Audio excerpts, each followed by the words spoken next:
Hello বন্ধুরা, তোমরা সবাই কেমন আছো? আশা করি ভালো আছো। আমিও খুব ভালো আছি। চলো আজকে আবার এসে আরেকটা জিনিস শেয়ার করবো তোমাদের সাথে।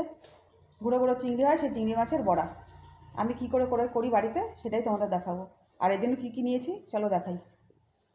এখানে আমি চিংড়ি মাছটাকে ভালো করে ধুয়ে নিয়েছি। এই যে একদম গুঁড়ো চিংড়ি নিয়েছি। ধনে পাতা, নুন, হলুদ, আর এখানে একটু মুসুরির ডাল আর আতপ চাল ভিজিয়ে রেখেছি, এটাকে বেটে নেবো।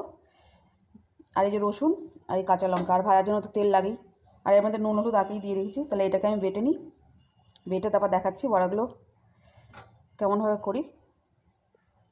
চিংড়ি মাছটা আমার মাখা হয়ে গেছে। নুন, হলুদ, একটু ডাল বাটা, একটা আতপ চাল বেটে লঙ্কা টঙ্কাতে মেখে নিয়েছি। কড়াইতে একটা গ্যাস বসিয়ে দিয়েছি, তেলটা গরম হোক। তেলটা গরম হয়ে গেছে, বড়াগুলো ভেজে নেবো।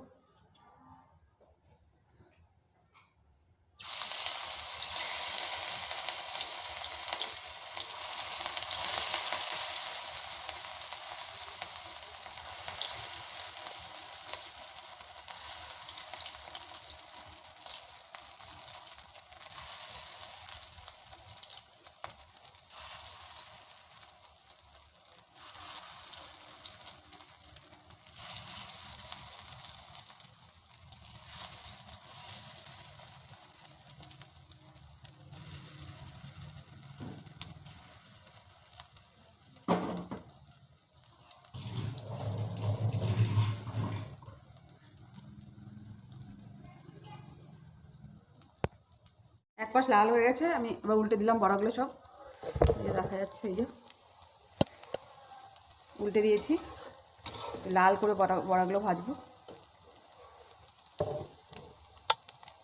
এবার বড়াগুলো হয়ে গেছে, উপরটা বেশ মুচমুচে হয়েছে, ভেতরটা বেশ নরম হয়েছে।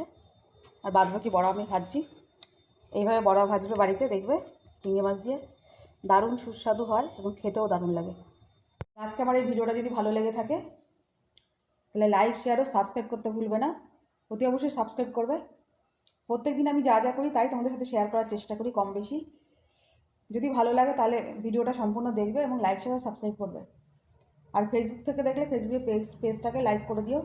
বেশি বেশি একটু শেয়ার করো ও সাপোর্ট করো আমাকে, তাহলে আর একটু এগোতে পারবো। তাহলে এই পর্যন্ত, সবাই সুস্থ থেকো, ভালো থেকো। আবার দেখা হবে অন্য কোনো দিন অন্য কোনো রেসিপি নিয়ে তোমাদের সাথে।